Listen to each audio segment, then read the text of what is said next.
WHIV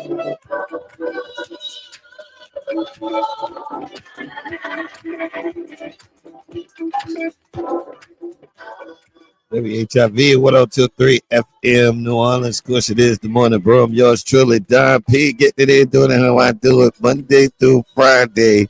You can catch me right here live on the WHIV studios. I got my main man, Mr. Servon, in the building. Co-partner in crime. Good morning on a big old winning Wednesday. How you feeling this morning, sir? Man. It's the youngsters. Bop, bop, bop, bop. In the mother words of Tokyo Vanity, flop, flop, flop, flop, flop, flop, flop. Yeah, that's how I feel. Oh, man. It's Mardi Gras. He's got that Mardi Gras feeling in there, which make you lazy and where you good until the evening time. Like you just, like it just goes by, man. Like you just waiting, like I'm waiting to go to parade or whatever, man. And no, this time of the year, it is really kind of a different type of vibe. I feel like, you know what? Let me see if I can describe how I feel. I don't know if I feel like that right now, but in the past, yeah, I've felt like this. Like maybe I wasn't in New Orleans. You have to embrace Mardi Gras. Yeah, because if you don't embrace Mardi Gras, if you push back, try to ignore it, yeah. If you like push back on Mardi Gras, you are going to be the only person that is upset. That makes sense. Yeah, no, it does. It does. You're gonna be the only person that care, right? Mm-hmm. Like so, like for me, I work with people all over the country, right? So you are the same way. So it's like you being torn in between two worlds, if I'm not mistaken. You stop me whenever I'm wrong. You stop me whenever I'm wrong. You're right. Because you got your people in all of these other places and they live in life like normal life, yeah. Every day. And then like at home, you trying to live everyday life, but it is extremely difficult to live everyday life. The traffic is bad. Most people are not in the mood to really work. Yeah. So some of the people that you have to work with at home, you can't get anything done, and you can't get mad at them either. No, because it's almost like everybody take a because vacation. It's Mardi Gras. Like the city take I'm at work vacation. So, and what I mean at work vacation, like you say, everybody getting over early, and if you're going in places for certain services, they really not tripping because there's a parade that night, and then Valentine's Day for this Mardi Gras falls around the same time. You know what I'm saying? People getting ready for balls, like yeah. Oh, not and the greatest one of all, I call it the well-dressed picnic. To my Zulu brothers out there, I mess with them. The well-dressed picnic. You know, they're getting ready for that. They're gonna squeeze in them little tight, them little small dresses from 1969 that 2,000 people them wore. Then everybody go and get their K&G tuxedo. So it's about to go down, man. I mean, so I get it. Like I do understand where you're coming from. It's just a feeling like it's just I don't want to deal with people. No, you have to you gotta embrace it. Either you gotta embrace it or you're gonna be disgruntled. Yeah, I feel like in the past, you're right. I never looked at it like you said, and I feel like in the past, I think I've been disgruntled because I wasn't embracing it, and then when it get up to a certain point, I finally just give up, and then whenever I give up and embrace it, I enjoy Mardi Gras after that. And then you know for a fact too, this is another thing, and I think you might attest to this. When we get to a certain age, I know the age I'm at. You know you younger, so you probably still fighting it. You get to age, you know it's Mardi Gras time, so you're gonna be drinking. So you sitting back saying, "Dear Lord," in the next weekend, and Mardi Gras weekend, man, I'm gonna be towed down. You really making life choices where you're like, where I'm gonna park my car at, because I don't want to park on the street. It might get towed. We really should have waited to have this conversation when my wife came on and started listening, because she will tell you I'm generally the type of person that's like, I'm serious up until probably Tuck. I'm generally I'm usually that person that's saying, oh my God, I hate Mardi Gras. Because I run a business. I'm trying to live my everyday life. I still got to go do all of the fatherly duties and stuff that I got to do. I gotta still pay these bills. And I gotta still do all of this stuff, and everybody else is running around like, hooray! hey, yeah, It's a good party and all of this good stuff. And I'm like, and then you got to go to, like, you know, if you got like younger kids or whatever, you got to go to a parade. So and then you got to deal with people in a sense, like you go on this parade, like you sitting there like, I don't want nothing to happen. I pray none of the young dudes get into it while I'm out here. I don't feel like running. I ain't with all that. You know what I'm saying? And then you like sitting there like, you know, and then when you got friends like I got friends, this is our only time to see each other probably through the year because they don't live here. So it's like you coming out, I'm in the city, and you sitting back like, no, bro, I got to go to the radio station. I got this to do today. Dime on me. We got to do this. We got to do that. And then you can't tell them no. It's depressing. Yeah, and then you get out there and it's like you get out there and you're trying to have fun, but then the way things going on these days, you around here looking. If it look like somebody about to move too fast, run too fast, like it's a problem, you know. And then for me, big back activity because there's a certain truck that doing Mardi Gras. I promise you, I gain weight. It's them food trucks that they got, and I'm gonna say a pause before this. The Polish sausage with that bread and the green peppers and the onions, dog, and I put a little nacho cheese on it. I'm eating one of them every day, or the chicken on the stick, or the shrimp on the stick. Bro, and I'm talking about I leave here and I've left here and I went downtown and I made a stop by the truck, illegal park and everything. I'm not missing it though. So it's like everything go out the window. You're drinking more, you're eating more, so you're tired. So which one are you doing? Are you embracing it or are you still fighting it? Because it seems like you still fighting it. No, let me tell you something. I'm fighting it, but it's fighting and it's peeking around the corner. Come here. Yeah, you gotta just give up. You want to come here. You're gonna be disgruntled if you don't just give up. Serve the truck open. The truck open where the chicken on the stick. I'm taking my own advice on this one. And then the drinking part. You know, I'm like, man, and then you may end up doing a week where you normally might not be hitting no drinks because you got to get up the next day, and then you go out to one of them parades. And somehow, like you say, if was a fifth end up in your hand or a daiquiri or the Jello shots. Yes, I'm just letting y'all know how sometime I slip. And then you gotta remember what Jello shots. Bro, you calculate during this time. I don't want to park on the street because they putting boots on it. They got tickets, so I gotta go in and see who I know at this parking lot or who I know at the hotel can go in and put that in. I throw this 10, 20, and I know my car safe. Then you get a little toe down and you don't want to walk too far. It's a whole lot go on, though, that you just like, I don't want to do this. Next year, you said that an excuse. Next year, I ain't doing it. And guess what? Next year come, what happened? You do it again. You do it again, man. All right, so if you're just not tuning in, shouts out to my brew crew tapping in this morning. Donuts. Y'all trying to figure out what me and Sir talking about. And the morning started off and I said, Sir, how you doing today? And he said, I said, why? The Tokyo vanity. And so we just talking about, like, I guess the double-edged sword that we call Mardi Gras. You want Mardi Gras, but you really don't, and it's a fight. Mardi Gras, I'm telling you, to locals, Mardi Gras is a double-edged sword. You either love Mardi Gras or you either hate Mardi Gras. And you made a point, because business-wise, right? And I could tell it's happening with me right now. Like people calling, like you see, everybody else in the world, it's another work day.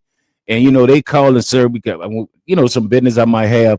And I'm sitting down saying, don't call me Saturday because I might be doing a parade. Don got me out on the parade route. I can't be, you know. Now I'm sitting there like, man, this business I've been fighting for all week, all year. So you make adjustments. And the rest of the world, like you say, is, yeah, the rest of the world is going on. So you still have the pressure of dealing with the rest of the world. Like I remember one year, but I was touring and I was so aggravated with Mardi Gras. I was trying to catch flights. I couldn't catch a flight out. It was just so much going on, trying to get to the airport, and all of my people in other places was like, yo, what's up, man? All-Star Weekend is coming up. That's another thing. And I'm like, bro, I am stuck in New Orleans. Like, literally. Try flying in New Orleans next weekend, next Friday. You ain't going to be able to fly in New Orleans. I remember one of the, in a quick story time, I remember having we did a show in Kansas City, and the Height of No Limit really was coming up. We was coming up, so we was really starting to bubble hard. Show was crazy, and we had to fly. Kansas City, it's cold. It's snowing. So I'm scared. I'm gonna tell y'all now. I'll say this, Brew Crew. I'm really the one that's scared to fly. I'm Mr. T. You know how they used to have to put him to sleep to fly. So I'm the one go to the bar, get double Hennessy's. You know what I'm saying? Take the Dramamine and all that before. And if I can catch me a little Bob Marley in the parking lot and don't get in trouble coming through the airport, I'm getting on a plane like that. And P used to tell people, tell the lady, don't wake him up. Please don't wake him up. Y'all gonna have a problem. Because if the plane shake, I'm grabbing everybody near me and next to me, right? Because I'm nervous. We coming in and we had to catch a plane to get, because it was like, we have no planes going in. You're going to have to go through such and such airport. Man, we get on the plane full. I'm scared. I'm scared. So I want to go to sleep. But everybody had to fly into Dallas? Oh, man. Flight, there it is. You had to fly into Dallas to try to get a flight out of Dallas into New Orleans. Into Dallas. And then everybody, when you get on the flight, they from out of town. They so happy they going to Mardi Gras, and all I want to do is sleep. Man, they on there singing, they buying shots. I'm sitting there, and Mia X was next to me. Mia, we got off the flight. Mia said, "Sir, you know you like my son." She said, "But you held me like a man ain't never held me in years." That's like getting on a flight with a high school football team. That's what it felt like. You like. Oh man, this is gonna be a long flight. Had a guy from Dallas. He was buying. He just told them straight up, how many bottles, little shots y'all have, send them all through the plane. You know what I'm saying? I mean, and it's just like, and I'm getting off the plane shaking because I'm that type that once the plane land, I got to get off it and get out of my way. So that's just Mardi Gras just changes your life in a way where you just like you don't want to change. Because I say the traffic. I might go to the store. No, I feel like it's a double-edged sword. Yeah. And again, I say either you embrace it or you're gonna be disgruntled. And I've been the disgruntled guy in the past. Yeah. I don't know if I'm embracing it now, but I feel like I was prepared to not be disgruntled. And probably when I'm not on the radio, maybe I am a little disgruntled sometimes. No, I'll be like that. When I have to be a lot of places, so I'm always complaining about. Like, man, I hate Mardi Gras. I can't get nowhere. And I'm like the parade tracker now. Oh yeah, that's what I get the parade tracker for. Not to go to the parade. Because if I see that parade tracker and it starts showing me traffic in any area, you might as well cancel that. Cancel me. Yeah, don't make it. I ain't gonna make it. Speaking of that, and it's so crazy you brought that up. That's a good point. Baby girl, our daughter, she works on the weekend, Fridays and Saturdays from 5:30 in the morning to 5:30 in the evening. So imagine I got to go pick her up in New Orleans, come from off the West Bank at 4:30, and when it's time parade time, 3:00. Yep, I leave early. But then when I got to go back, I got to go tricky because the lines from everybody coming in town. Getting off on that Corona. Trying to get to that West Bank? You're going to be in trouble. There's problems, man. You're going to be in trouble. I be beefing, man. And then I ain't going to lie to you. I got to stop by the food truck, man. I can't. So you're going to go get in more traffic? Yeah, it's my duty because somebody have to eat I do not like that food truck food that much to go get in that traffic. I despise. Who am I to Mardi Gras traffic? Who am I to leave that chicken on a stick or that shrimp on a stick? When I say despise, oh no, I feel you. Triggered. But you got to feel me on this. I have to save that chicken on a stick or that shrimp on a stick or that Polish sausage. You definitely gotta save it. Save them because I ain't coming. I don't want. I ain't coming. But you have some moments when you're in that traffic where you hit that Tokyo, flop, flop, flop, flop, flop. Like, come on, man. While you all the way on this left lane and you got to get off on St. Charles Carondelet. You're trying to get off on that exit. Then all y'all dumb. Y'all don't know the city. So y'all all trying to get on one exit that got it all the way lined up to the east, all the way lined back up to Metairie.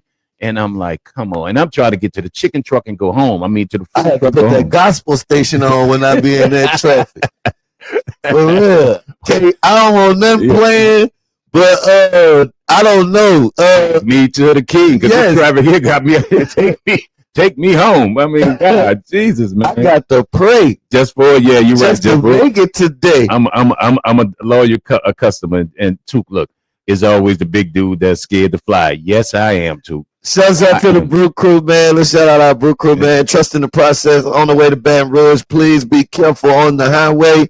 DC White, Mississippi in the building. Who else? Chantel, Uniquely Blessed. You got that right, girl.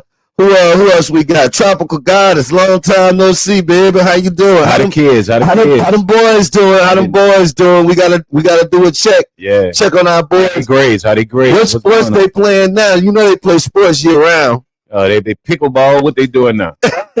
they active. We salute your mom, because she makes sure. Hey, she getting it in. She makes sure. If we had to give the Mama of the Year award, she get it in. If you a single mom and you got more than one kid playing sports, and then if it's all year round sports, what season is it now? It's pickleball. God created you uniquely. Yes. Because it's me and my wife, so I don't know how. You another one, because you would tell me I gotta go. You gotta go to practice. I'm like, wait, I thought the season was over. Oh no, basketball has started. Oh no, track has started.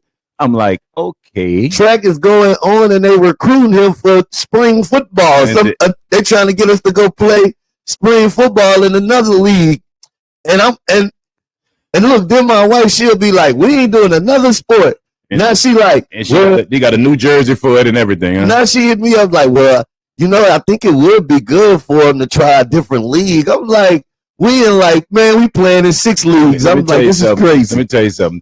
Y'all the type of parents that if they didn't get older, right, when he get older, and he had one of the moments to say, man, y'all didn't support Pop. Wait a minute, but you ain't gonna get the word out. What? I didn't support you. You want me to show you the mileage we put on this car? And how many practices how many Saturdays I gave up. And I'm trying to run with you out there track to make sure you're doing what you need to do and taking hits for you and everything else. He can never say, he couldn't even get it out. Don't you do it. So I ain't gonna even lie. Any parents that's active with their kids, I don't care what it is. Ballerina, violin, my new thing, pickleball.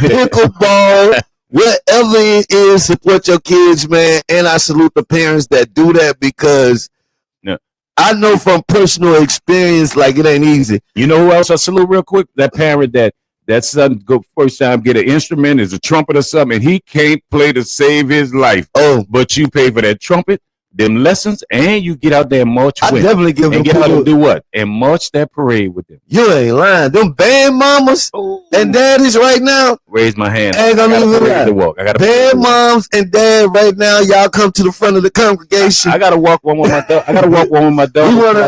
We want to give y'all a special dedication of love for any band moms and dad that gotta walk these parades. And especially if you walk in more than one parade, bro. If you walk in more than one parade, I salute you. I just need you to come to the front and take this award. I'm gonna pay for your pedicure and your foot rub, all that, because them band parents right now, and they be serious. You ever see their face when they walk? Yeah. They walking through there like, I don't want to be here, but I love my baby. Them band parents right now, we showing y'all all the love out there. Bro, I have to walk one, so I'm gonna make sure. I can't even complain about the sports parents right now. Yeah. I got to give it up for the band parents. Sports parents, we gonna get back on our pedestal next week. I got an idea. When I walk this one in Slidell, I got an idea. I'm going to put an Uber driver on call. So if I decide to step up and tell my baby, Daddy, love you, I'll see you at the end, I got me an Uber driver. I got a plane. I definitely got to be the person driving the truck that keep all the bags and all of that stuff. Y'all doing well. Let's go. And play the music. I might get lucky because I got to play the music. And don't let me see one of them food trucks. I might come off the route. I'm just letting you know. Shout out to my main man, Mike. Next Level Management, Mike was in the building. Big Mike, baby. We missed you last night, Mike, but I know he hit me up and let me know he had some prior engagements. Shouts out to all of the people that came through, showed some love for Weeby last night. Harrison Robinson. It's a nice little intimate ordeal. You feel what I'm saying? But you want me to say it? I'll say it. What? I'll say it. What? I'm mad because, like you say, people came. You know what I'm saying? And a lot of more people should have showed up for Weeby. Well, I do the timing, bro. Yeah. Like the timing was tough. But I did talk to Batman and some of the people that was behind it or whatnot, and they looking to do something for the birthday. Okay. So to kind of rehash, and then also they doing something at M-Line Ball for Fifth Ward Weeby this weekend. Weeby was everything, man. Weeby was everything, man. They got a couple celebrations that's going on, so I'm just glad that he being celebrated, because at the end of the day, you feel what I'm saying? That's what it's about. When your legacy, you know what I'm saying, lives on after you. Like they say, keep that five alive. Remind me, I know you about to go, but remind me later in the show to tell y'all a story about Weeby that y'all gonna love, man. You know what I'm saying? So I know we got to go to our music break or whatever, but remind me, before the day out, I got to tell y'all a story out there, Brew Crew, about Weeby that will have y'all dying laughing, man. All right, and then I said shout out to Creme de la Creme. Creme de la Creme, what's up? Took is in the building. I gotta say her name wrong, make it mad. Cream de la Creme. Don't do my girl. No, I'm joking. I got it right now. One of a kind. Shout out to One of a Kind. My boy Jess Ford is in the building, cutting up in the comments. Oh, speaking of cutting up in the comments, Tropical Goddess said, hey, the boys are doing great. We just started travel baseball last Saturday. Oh Lord, when pickleball start? Man, if your kid do travel baseball, expensive. If you do travel, I was about to say, if your kid do travel baseball, you rich. Man, hey man, I tell you, man. For real, if your kid do travel baseball, you got a few dollars. You got some money. You got a little bit. Man, have you seen the price of the baseball bats? I done ran across because I was buying one for protection. And I'm like, wait a minute. This costs, I might as well get a gun. Hell no.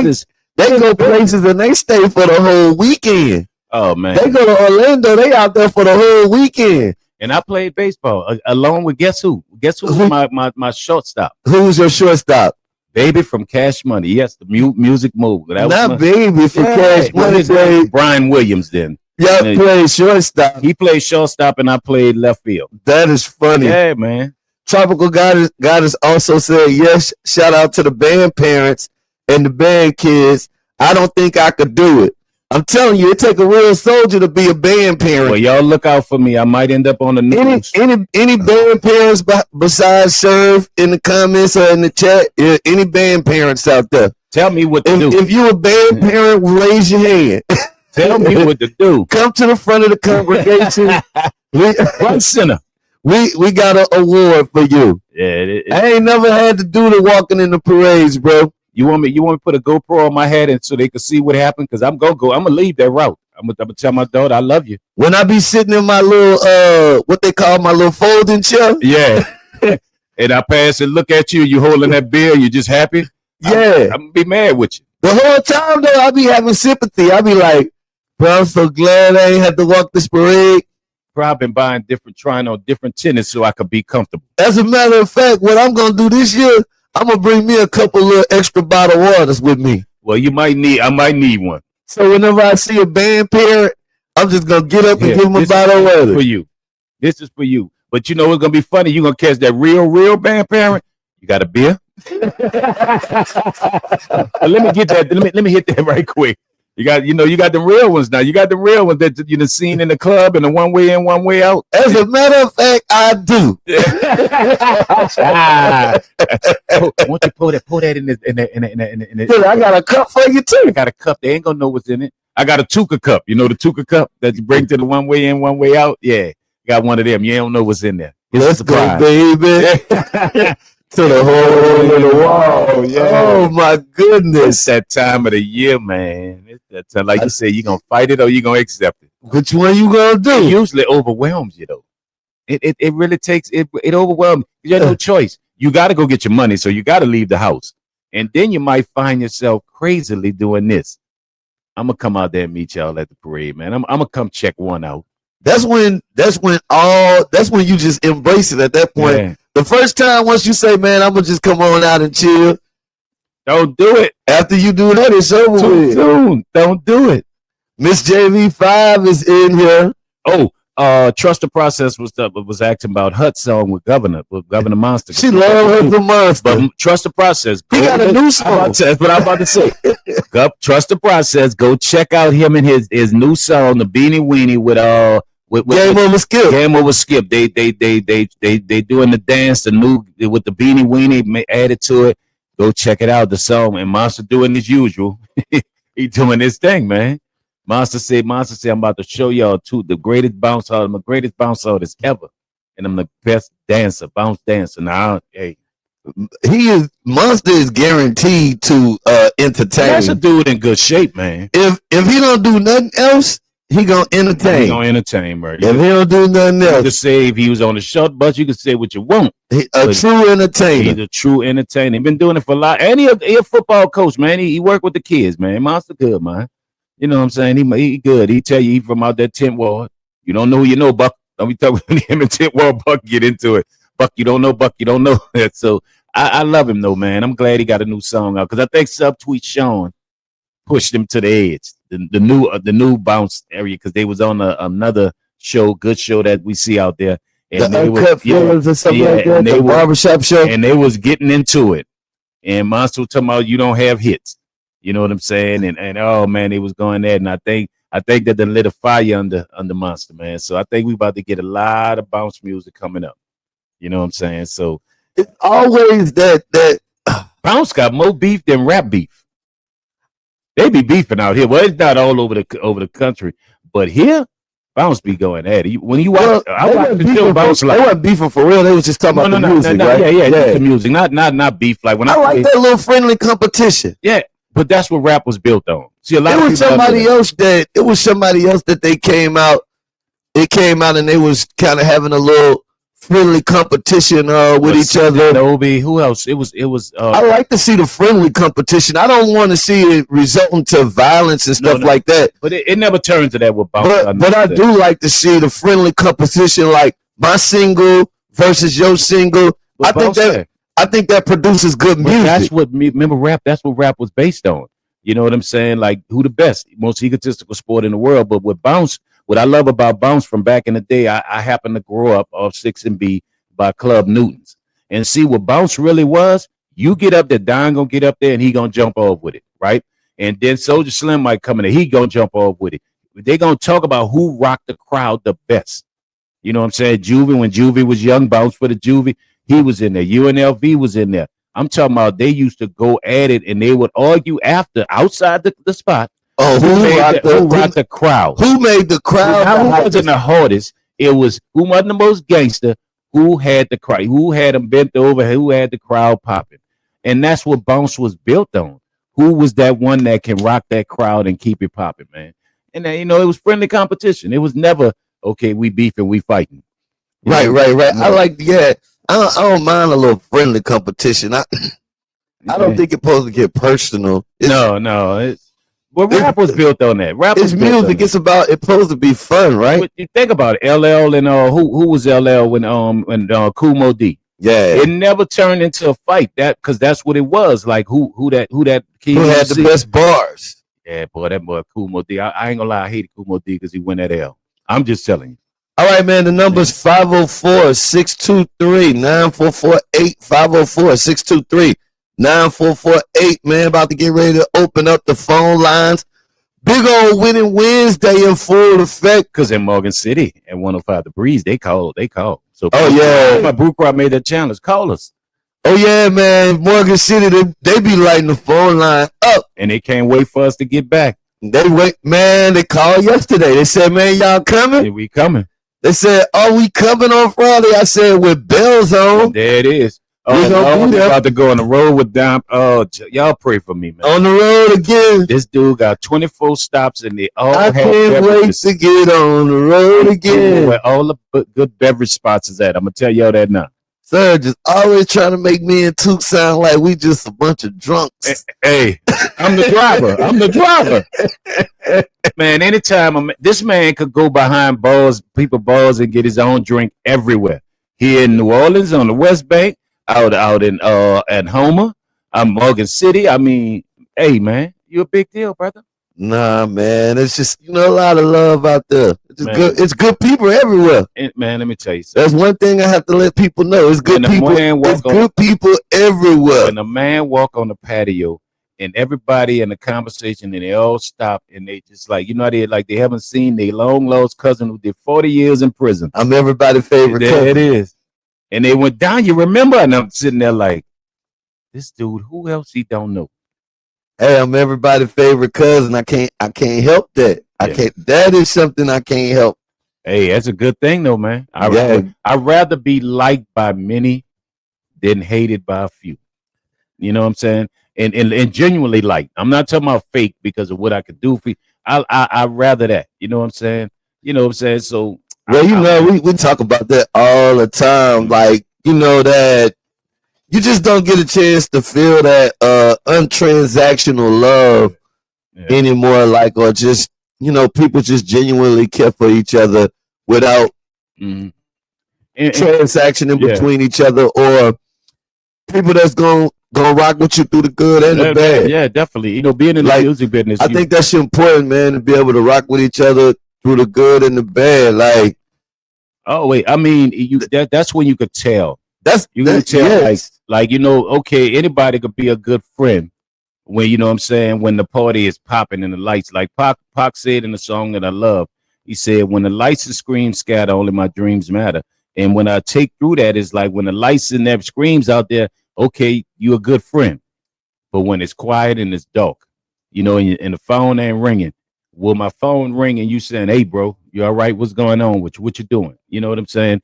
That's important. And a lot of people don't know that. Coming from our business, we in our business down, and you know this, I've been through it where one day it's like, man, sir, if you one of my favorite rappers, right?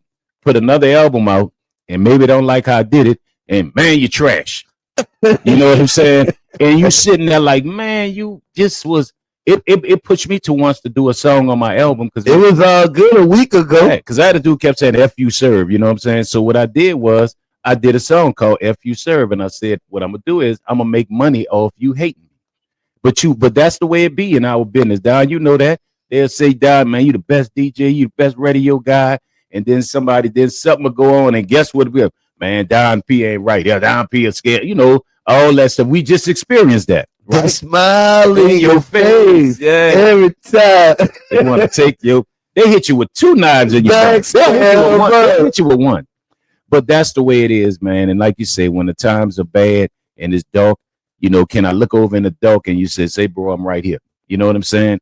That's important and that's rare. I think social media have a lot to do with that also. Where it has these days, where it's like, you know, you got your shine, I'm gonna get my shine. Well, why we can't shine together? Exactly. Hey, all right, man. I gotta get into a quick music break. Oh, you want to give the topics first? Oh man, I'm flop, flop, flop, flop, flop. All right, we'll come back.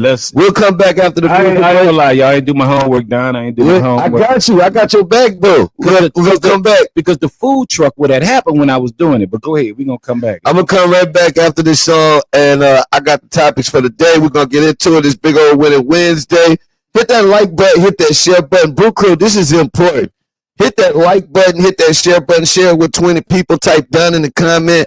I got you a $10 same as cash gift card to Food Symphony, and it's important that y'all hit that like button, that share button. We've been getting a lot of reports. I get a coupon if I do the share? Okay. We've been getting a lot of reports of us being shadow banned. Yeah. So I need everybody. We need you guys to share the program, and we got to get back to doing that. At one point in time, the Brew Crew was doing a really good job with sharing the programming. So we want to get y'all back to sharing the programming. And if you're listening in your cars or you're listening on your computers, man, make sure you share the word about us, the Morning Brew. And you know what I'm saying? And so people can check out the programming and we can continue to grow. And it has started with y'all, man. We're growing.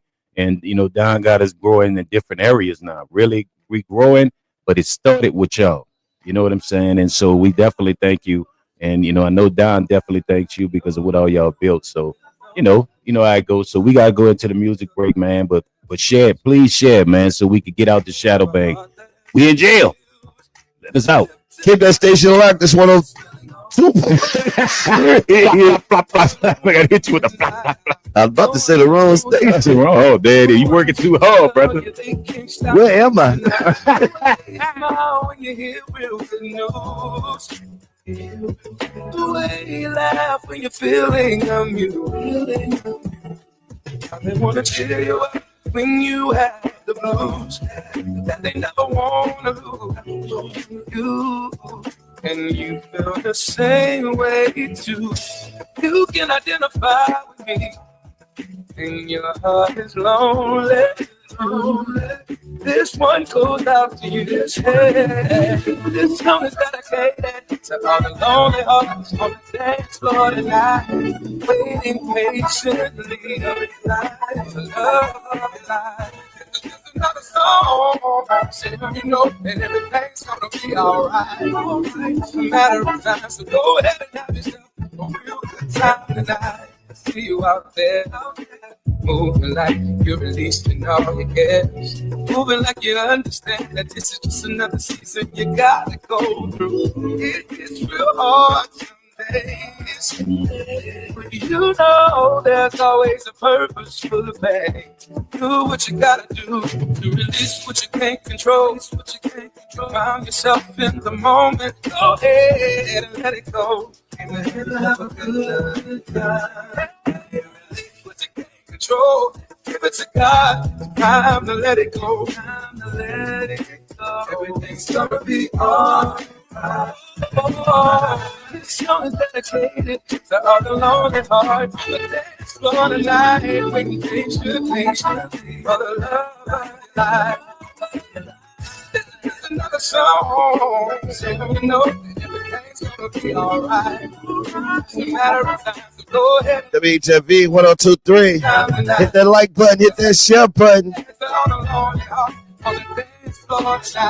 Shouts out to my girl Lone Star Shan. She liked that one.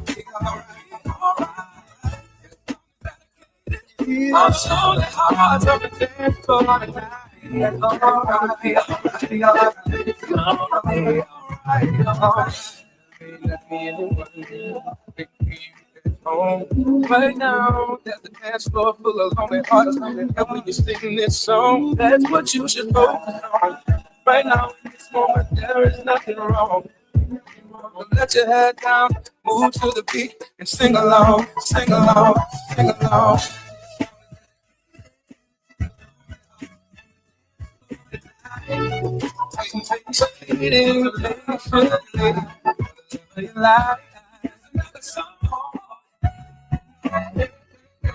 Everything's gonna go wrong.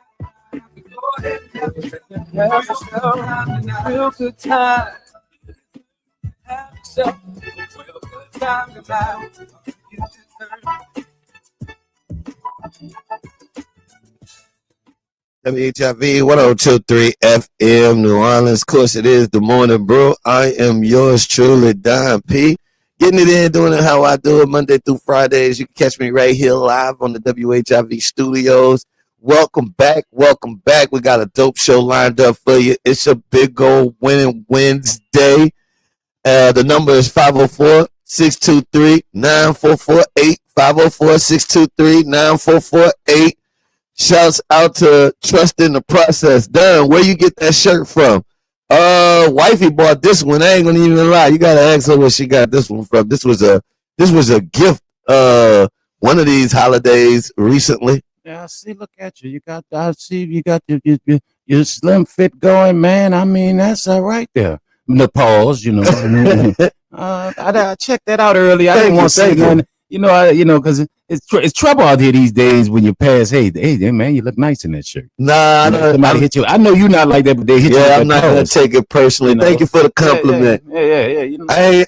I wasn't trying to do too much, but you know what I'm saying. That ain't the way you walked up in here. Every now and then, you just want to put on. I wear. By us doing the morning show, we wear we pretty much gonna wear jogging suits. Almost. Don't tell them. Cause I know. people don't recognize we getting up at like 5 in the morning, 4 in the morning.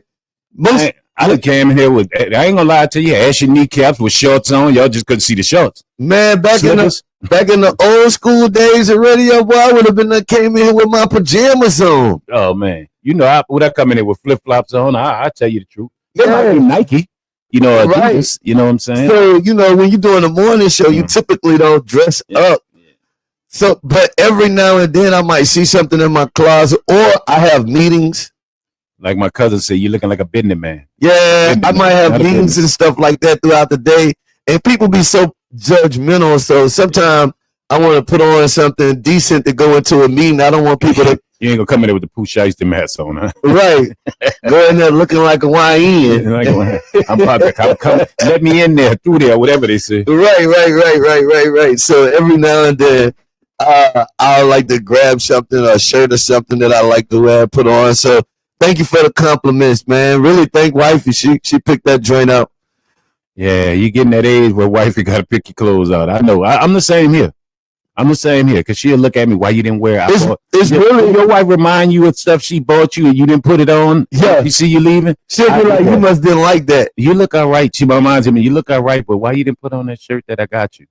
My wife gonna say, you must don't like that shirt. Oh, yeah, I've heard that. Then I'm gonna wear it like in the next 3 days. and then, look, they might not even notice it, but then they do notice what they'll get you. They do notice what they'll get you. All right, so we're going to start off this morning with some local news, and then as we get a little bit further in the show, we'll start talking about some national news and broader news stories. All right, man, one of the first stories that's out there right now, I'm going to have to come back to this one because I got to kind of figure out what's going on with this one, with this y'all heard about Pope Leo officially accepts resignation of Archbishop Gregory Amen?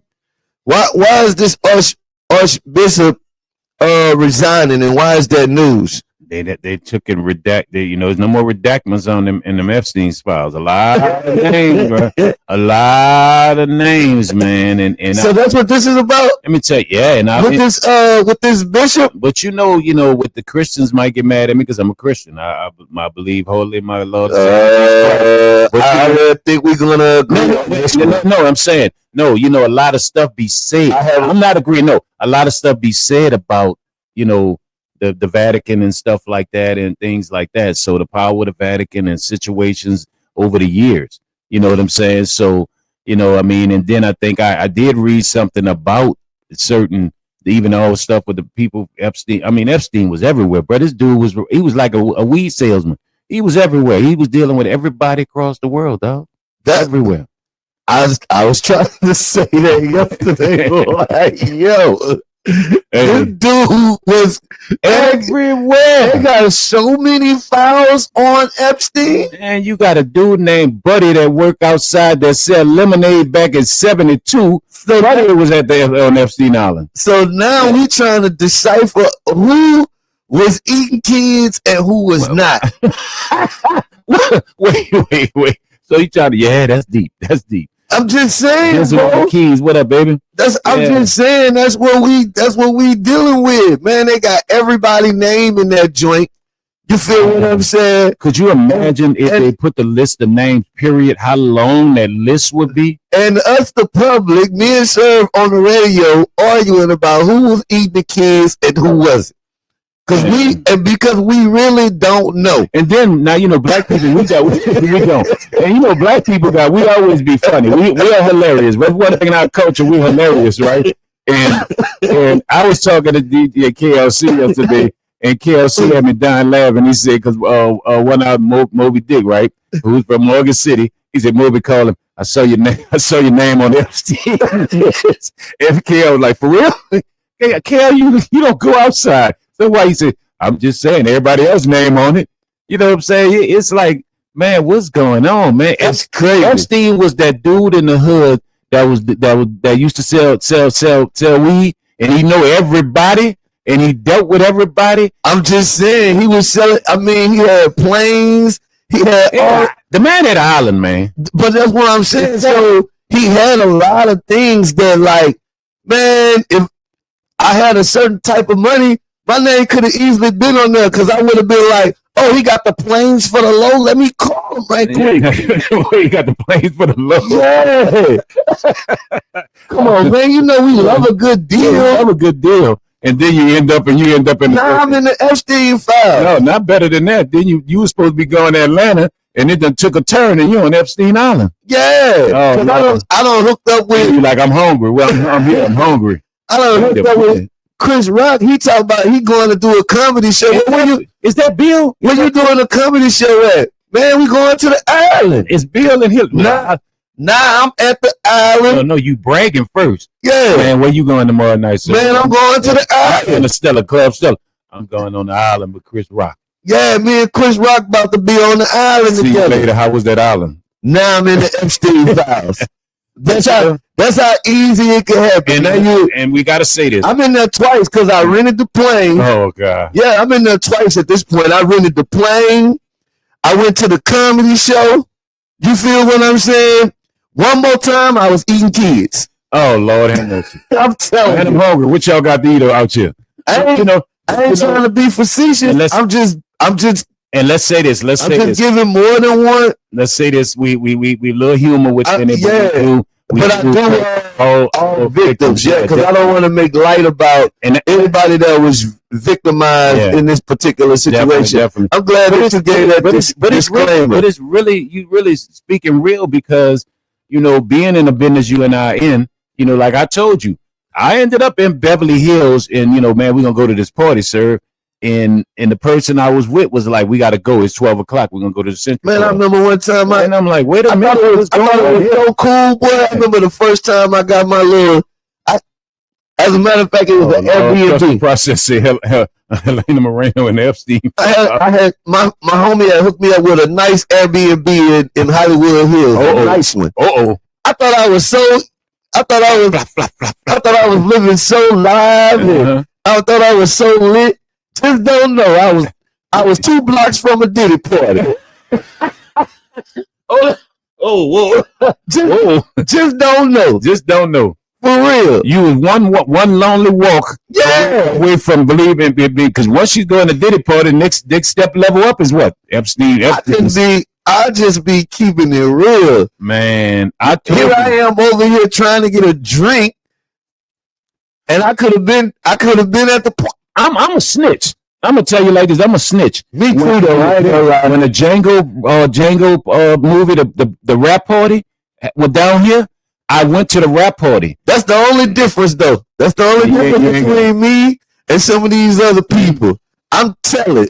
Let me tell you, bro. I'm telling. If y'all doing anything over there, especially got to do with what you want. Especially got to do with any kind of sexual abuse of children, I swear to God. I'm the first one to say, I am the whistleblower. Little man, what you doing here? Little man, what you doing in here? We had to roll out it. But seriously, I went to the Django rap party after the down, because, you know, Django was shot down here. I went to the party and I'm in the party. And next thing you know that music stuff, down, all that. You hear that? And then I start seeing people. And that house music. I start seeing females with no shirt on. You know what I'm saying? Breast was out, and they had wolf heads on and dog heads on. Oh hell no. And walking around with certain little trays. You know what I'm saying?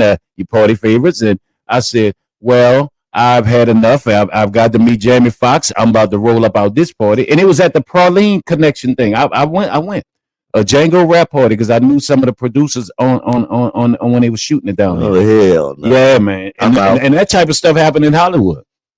Yeah, I'm out. Yeah. I'm just saying. That's what I was saying. But look, let me tell you, after 12 o'clock, nothing good happened.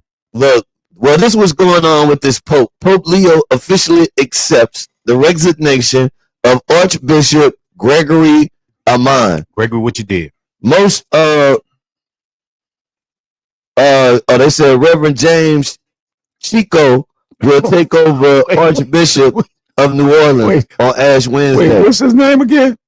Well, I'm trying to figure out why they got rid of this guy. Hold on, Chico. James Chico?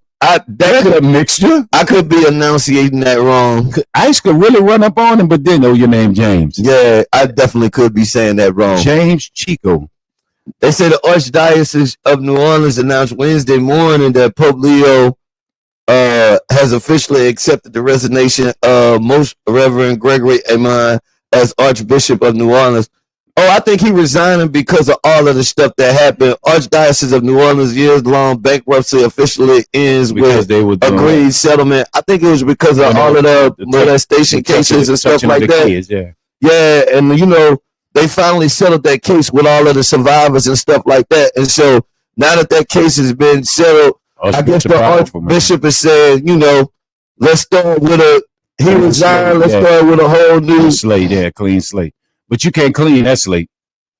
I don't even know how to. I really that's something you can't do. How do the Catholic Church shake back from that? Well, they shake back because they're one of the most powerful organizations in the world. Their faith, just like with Muslims, right? Muslims, how strong they faith is. They're willing to martyr themselves. You know what I'm saying? So with the Catholic religion, they are not going nowhere. They're not walking away like we would walk. Miss Beulah will walk away from the Baptist church. Oh, she is leaving. She is leaving. New Zion. Reverend she's leaving. She is taking her tithes. She taking her little ocean crabs. Her whole damn family. Everybody leaving. We're not going there no more. The kids leaving the Sunbeam Choir. What choir? Sunbeam. Yeah. But the Catholic religion, I know this because I'm confused. I was baptized Lutheran, went to a Catholic school. You know what I'm saying? And my grandmother was Baptist, put me in the Baptist church. So I'm a little confused, and I study Islam, right? So basically, the Catholics, and I've noticed people try to talk about fanatics in Islam and all this and whatever. The Catholics, they ain't going nowhere. They gonna stay there and talk about their pastor if you want to, or what they call them, they bishop, not they bishop, just reverend priest. Oh, man. The Catholics stay. They stay. They gonna keep, and they get. You know what? They give more money on their tithes. They break you off. You know what I'm saying? They be serious. They paying their tithes. I be in a car with my nephew, and of course, he make the sign of the cross when he pass in the Catholic church or whatnot, and he'll get mad. Don't say nothing. If you say, I'll be like, yeah, they over there. They was touching people. You know what I'm saying? He'd be like, don't say that, Corey. You didn't call him by my real name. Man, we have anybody in the chat that's Catholic? Hey, because I really want to ask the question. I'm trying to see anybody in the chat that's Catholic with this whole situation. This is a genuine question. I'd be curious. Yeah, I mean, this is a genuine question. Like anybody that's a part of the Catholic religion, like. What's your thoughts right now? Like y'all cool with the bad man said the truth. They the best at turning blind eyes. Because think about all the cases they have had over the United States, right? Around the United States of molestation and things like that. And there's no disrespect. They turn a blind eye. I'm really asking because New Orleans is a city that's built on the Catholic faith. Like, man, you got all of these Catholic schools. Bro, they are good. Listen to me. And they have so much money. They pay out. She said she Catholic. What? Yeah, she said it right here, but she driving. She Catholic, not Catholic. but no, I'm gonna tell you something. They handle stuff like gangsters. See, don't get caught up in the boring service and all of that. Man, the Vatican, if you go deep into and do some research, the Vatican is gangster, man. All them historic movies. I like to watch all them medieval historic movies. Yeah. The Catholics, they was the ones that they kind of took over the world. They was gangsters. Yeah. They was bad. Okay, when I brought it up yesterday, we talked about the Saladin and all them, Islam, the great Saladin. You know what I'm saying? You talking about when they were up against King Arthur and all of them. You know what I'm saying? That's Catholics. That's the Catholic religion. That's the Vatican, man. Wait, Miss JV5 into the chat. Exactly. Now, I wanna know what Miss JV5 did she ever tell us what her denomination or religion is? Oh no, I don't know. I was asking. Omega. I was asking her yesterday what's her denomination because she said it's evil. So MAGA. I'm gonna assume that she's not Catholic. It's the Church of MAGA. But Catholic is Christian. How can you be a Christian? Yeah, she says she's a Christian. Yeah. And you say the Catholics are evil. So one group of Christians is evil and the other one is not. Like my boy Bad Man say, they got to turn a blind eye. Things that make you go, flop, flop, flop, flop, flop. but you know, it's crazy because I mean you've talked about this before, but when you look at the Catholic religion, you know you got to. I feel like we could get in trouble talking about the Catholic religion. I'm like, it is powerful. I'm gonna tell you like this. I got some friends. They're Catholic, right? Man, when you bring it, because that's the one stir in the pot that I get when they go to talking and whatever, and I'm like, but y'all got a lot of touching cases out there, man. Y'all ain't right. And oh man, they get upset and they talk about how much money and things they do for the community. But they powerful, man. All you gotta do is do your research. That all the way up to the Vatican. That's why they get the turn. They got they I'm like, they got money. They got money. We get here.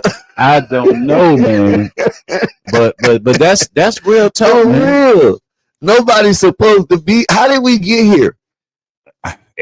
Epstein. Man, this is nuts. All right. In other local news, Epstein controlling everything. McDonald's, they got people that own McDonald's, but go ahead. In other local news, let's go. And they say, look, trust the process. I guess that's aimed at me. Is Master P a Catholic? Yes, he is. He actually was raised in St. Monica's Church. You know, man, I've been wanting to talk about this story right here. I got a story. This ain't a local news story. I'm gonna switch gears right quick. This is a national story. Man, have you heard about the story of Nancy Guthrie? Man, this is taking a turn. Nancy Guthrie's was that her mother? Yeah, that's the girl there. The girl that one of the survivors of that her mother. They got a mother because her mother was making her speak out. So I was seeing this case and I was hearing about it, and when I started watching the news, I just realized who Nancy is. The reporter. She one of my favorite reporters, bro. She on what's it? Is it Good Morning America? Is it which one she on? Wait, Miss JB5 says Savannah Guthrie or something like that. No, trust the process. We good. I was just messing with you. But now she says Savannah Guthrie. This whole case, it took a turn, right? So Nancy Guthrie is the one that was abducted. Is the one that was abducted. Yeah, please, somebody help us in there. Come on. Yeah. And Savannah Guthrie was one of the survivors of Epstein. No, she's the reporter, right? She's the reporter? Okay, somebody help us with this one. You know what I'm saying? I'm trying to read the story because all they keep... Well, what made me do the story today is because they showing all of these videos that came from... You saw last night, Twister? The security cam. Yeah, that's the part. And yeah, so they're showing that one of the people with the mask on, you know what I'm saying? With the mask on looks like one of the family members, you know what I'm saying, that abducted this lady, right? And then they showed something too, right, that tripped me out. I don't know if you saw this part. Remember the movie Silence of the Lambs, right? It was reading the statement from because they want ransom, right? Supposedly whoever got it won ransom, and they was reading and they read verbatim the same statement that the lady in Silence of the Lamb read. You know, if you look this up, I forgot I go. If you look there, you look closely, he's right there. You can see it something like, and they made a reference of why are you reading the same words that came from the so-called abductor who wants ransom? You know, read the same words from the line of the movie Silence of the Lambs. You know what I'm saying? Yeah, that's crazy. Wait, and did you see also the pictures of this guy in Israel that they say is really Jeffrey Epstein? They've been showing this guy walking around in Israel that they say is Jeffrey Epstein. Yeah, so I did have that all wrong. I apologize. Let me make the correction here. I'm reading the article as I'm reporting it, so I apologize for that. But Savannah Guthrie is is the reporter that I was talking about. Okay. So when I seen her face, it made me pay attention to the story because, you know, I be watching Good Morning America, watching the news. I'm like, this is one of my favorite reporters right here. And so it's her mom that has been kidnapped, and they have asked for a ransom. And more recently, as Sheriff was reporting on, they had these security camera footage coming out. And you said when they was reading the ransom note, that's the crazy part. One of the family members that looked like if you take if you put the features from the mask in the eyes, it looked just like one of the family members, a lady, right? So they thinking that, you know, this all set up. Every time one of these kind of cases like this go public, it's always a family member. What are you talking about? The Good Dude, Bad Man said something that I like also, because it's taking over the news. Is it a distraction to get away from the Epstein files? Because think about that. All of a sudden this happened, and now it's a big news because guess what? One of them was a survivor, right? Of the Epstein stuff. Well, you know, I don't know about the survivor because I think it was. I think one of them was one of the. The ladies she spoke up. She just spoke up about it, or if somebody was, you know, a daughter or whatever, would not. Some way, somehow, is connected. So you saying Savannah Guthrie is connected to somebody is connected from their family to the Epstein files. And that lady, I think she spoke out. She spoke out for the survivors. I could see Savannah speaking out for survivors because she worked in media. Yeah. So I could see that happening. But it's funny that. So this part of the story is speculation from our side because we're still trying to figure out. I remember, we speculating, but I do remember when they were saying she was one of the main speakers because somebody also passed or died or whatever would not. But you know what I'm saying? The thing is, right now, like Good Dude, Bad Man said, this is distraction. Because this Epstein files is heating up. You know what I'm saying? Names, everything, and they're going to let the Congress see. So now if you come with this, an abduction, and it's all over the news, it's kind of distraction. Man, they not letting them Epstein files go away. No, you know how many times? This is the chance. Think about how many times just this morning on our local radio show, we said Epstein files. How many times I said it already? About 20. You said it a bunch of times. Because I'm wrapped up in it, bro. I'm me being a media person, I'm looking at if we are saying this many times, it's not going away. It ain't going away. I don't think it'll ever. Reason why I don't think it'll ever go away, for the simple fact, a lot of times we all turn blind eyes if we're not. We probably kicking the algorithm right now. Because you're right. That's a good thing. And so, but you know what? We as regular people that are not rich, right? It's so intriguing. Why is it so intriguing? Not just because the president of the United States, possibly, because that's big, his name, right? But because it brings some kind of truth to all of the rumors of what they call these. Oh man, the elites, the dignitaries. What they call it though? I forget now. But yeah, we're gonna remember. I know you're gonna get it. But this is the thing. Reason why I think it'll never ever go away, because the names and the companies, all these big elite people, right? Actors and everything else, it's almost like our childhood, so to say, with a lot of these people, right? And growing up, these people names are in there. So now you're looking at the fact, well, wait a minute, you was around young kids, man. I like your movie. I shop at your company. You know what I'm saying? So now you're in an appalled moment. A lot of Americans are in an appalled moment because, number one, we all, and a decent American will always say, a decent person will say, touching a child is wrong in any possible way. So that's number one. Number two, now it's almost like, wait a minute. Wait a Bill Clinton?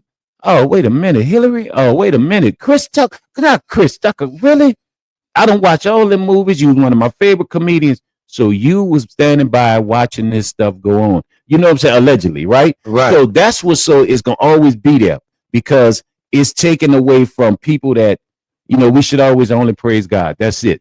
No man in the flesh. But it's like some of these, your favorite actors, comedians, you finding out they were around pedophilia.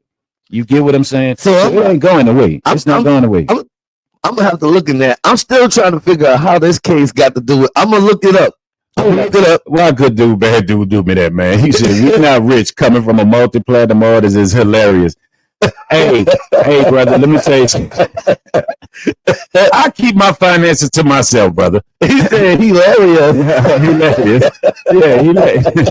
You know you're wrong for that. Now I've been giving you shouts out all your stuff. The wordplay is crazy. Yeah, it's crazy. And I've been giving him love. Now you know what? No way. You're a bad dude for real, man. I should bring him back in here to produce. That's one of our old producers right there. He got me, bro. He wrong. Yeah, he wrong. You know what? That's somebody that's fire. He's good at I like him. I like him. He was good at producing. Hilarious. But you got me, bro. You got me, bro. Good, but you're not a good dude. You're a bad. Look, there it is. You're a bad man. There it is. So, Savannah. So going back to the story, do you know in this particular case they picked up somebody questioning them? Yeah, they have a suspect. It's a suspect. No, they said they have no suspect. So they let him go now? Yeah, they let the guy that they picked up, they let him go. What if that had been Peanut from Uptown? They wouldn't have let him go. He had every case since Lincoln. Well, I don't know.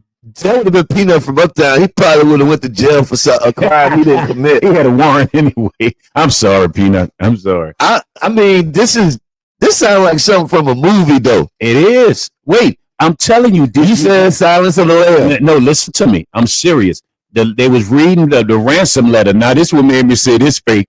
This fake. They were reading the ransom letter, and it took a reporter to say, this sounds specific, kind of, suspicious, right? And when they was reading it, they went back to when, what's her name, whoever was in that movie, Silence of the Lamb, and she was the police, and she was reading the note, right? And it was the exact words. The exact words. They took the movie part and put the actual, interview stuff they had from the family, was reading the exact words. So that's kind of scary. That's Harris Robinson, the loan officer. He said it's all fake. It's all fake. And the timing is perfect. It is. Like good dudes say, the timing is perfect right now because if I only got two. I got two ideas, sir. Okay, I want to hear them. One, the family has something to do with it. Flop. Because most of the time in these kind of cases, the family always has something to do with it. Flop. And I don't know why there's always one dumb person in the family that think that they could kidnap a family member and get away with it in social media era. You know who the dumbest though? The ones that go along with it. Yeah. You got to be the dumb. My mama used to say I hate the criminal, but I hate the dumb one. Cause Mark, if you don't sit your down, sir, this is what we gonna do, cuz. No, we not. Just because it's you, because you got that one cousin like, here you go with this. Boy, you ain't got nothing right ever. It's always gonna be the cousin that get everything wrong too. We're gonna kidnap Tuka. You know what I'm saying? Because he got too many things to do with Nola. I'm not kidnapping nobody. We're not doing it. But you always got that family member that you can go ask grandma for that money. You know you can just go ask her. She like you. Yes, she always had favor for you. You should just go ask her for the money. This whole kidnapping thing that you trying to do. We ain't gotta do that. This sounds stupid. Then he might be. Then you got that. Then you got that dumb one that we gonna kidnap grandma. Wait a minute, man. But you right though. And then it's like. So this is my number two. What's the number two? My number two is, they don't got involved in some kind of, I don't know, cocaine situation. No, they don't. I know. No, high level, top secret, governmental. Type of vibe. Oh, you know what I'm saying? What if she got made like you were saying with the Epstein thing and all that? I think. Oh yeah, it's about the rain. Oh, it's definitely about the rain in Gentilly. Yeah, the lights flickering. Chilly. Speaking of, now I'm getting spooked. Our cameras went off. Oh yeah, you went to talking about that. Lord, our cameras went off. We can't see no more. Look, I always said I got your back, but would this just happen? You're on your own, brother. We got 30 minutes. Yeah, we got 30 minutes. But definitely, man, I think, man, just it's something ain't right about this, man. It's just something ain't right about this. And I do think it's a distraction, but at the same time, it's just not, it's just something ain't right, man.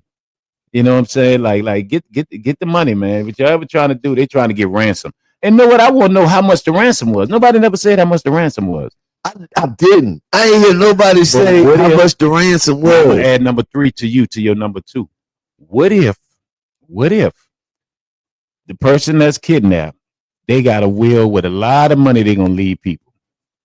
You know what I'm saying? They got a lot of money and they trying to get that money. So the only way they could get the money to pay the ransom, they have to go up in this trust or whatever whatnot, and somebody trying to get that money out that trust early. Now that happens like that. I don't watch a lot of movies. You know what I'm saying? Think about that. Or insurance policy, $10 million insurance policy or whatever. Big Chief come around that corner with his black shirt on, the camera's off. If he would have had a Pooh Shiesty mask on, you had me. Chief, I'm gonna tell you how cold he's supposed to have my back. I got my back to the wall like Jesse James said. I'll have your back. I look up, I saw his eyes get kind of big, and he didn't say nothing. He didn't say, "Watch out, sir." Hey, I ain't gonna lie like a man. Hey, but before I holler on air, I just wanted to make sure.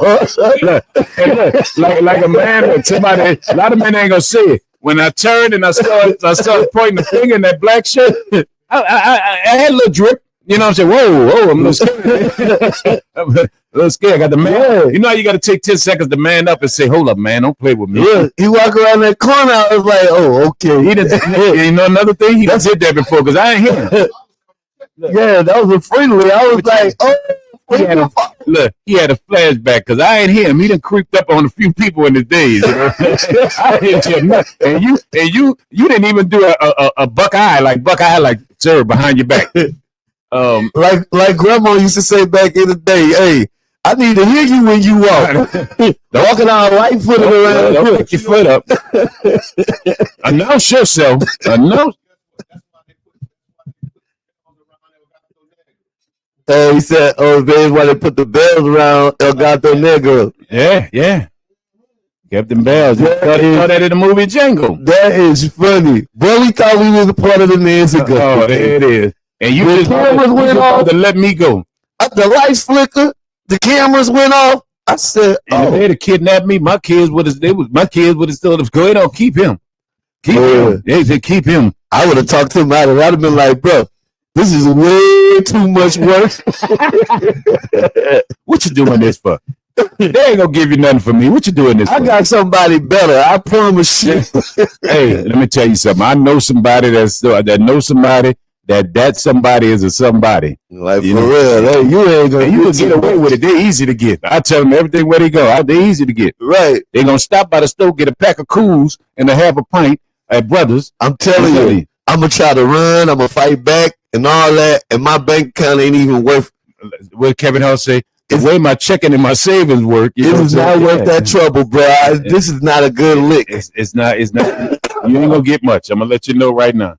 I'm gonna be way more trouble than what I'm worth. I'm saving for Mardi Gras. I done bought my Mardi Gras outfit. So what you gonna get from me? All right, man. WHIV 102.3 FM New Orleans. Shouts out to our Brewe crew who been coming, man. Let's go through. Shout out to some of the people that's been coming. We had a little technical. In the meantime, in between time, man, I'm gonna get some music ready, so we can get ready to jump into a quick music break. It is the Morning Brew, WHIV 102.3 FM New Orleans. Man, y'all got me crying laughing in here. I'm talking about crying laughing in here. I'm just saying on the air. You got me shook, man. I gotta smoke this cigarette. I couldn't even say half of the funniest stuff I wanted to say, bro. Yeah. That's why I am crying on the inside. I really was looking at the camera like, oh, here we go. Oh, Lord. So y'all don't understand it could get spooky in the studio. I remember last time you was in here by yourself and the lights went off. See, people don't understand. You got to be from New Orleans to really understand what I'm saying. Because you always think they have certain places. We got spirits around. They got certain places in the city. It just when you by yourself, it just automatically gets spooky. You just be like, grown man and all. You just be like, who just ran across there? And you remember when I was sitting in front of the place waiting for you one day and all it just rang out. It's quiet, 6:30 in the morning, rang out. I'll kill you. What's going on? I know. I'm rolling my window up because I can't get in the building. I'm like, oh Lord. I'm telling you, New Orleans got some things, man. We got some unsettled spirits in this city. I'm just gonna tell y'all. And I'm definitely not the go and see what's wrong person. Oh no. I'm the black guy that's gonna survive the horror movie. I'm not running. They say flight or fight. Yeah, flight. Flight. I was trying to figure out how we gonna get through him to that door. Yeah, and look, and then I'm gonna tell you, you better not go over there. Man, come on. I love you. You better not go over there. And I'm going the other way. Hilarious. We'll be right back, man. Keep it locked. It is the boy in the Brewe, WHIV 1023 FM New Orleans. You better not go through that door. The swag goo. That's the truth. Bad girl and your friends bad too. Oh, you got the swag sauce, you drippin' swag too. Oh. I may be young, but I'm ready to give you all my love. I told my girls you can get it. Don't slow it down, just let it go. So in love, I'll give it away. Just don't tell nobody tomorrow.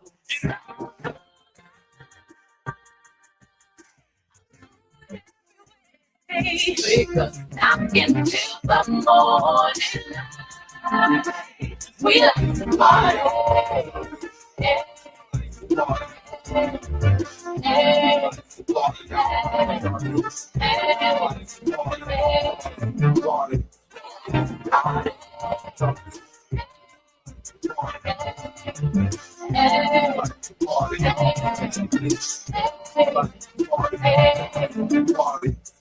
to party. Your touch is driving me crazy. I can't explain the way I feel. Top down with the radio out, and the night belongs to us. Just hold me close, don't let me go.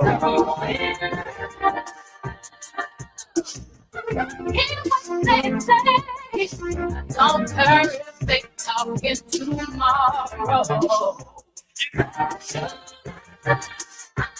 WHFB 1023. Little Beyonce.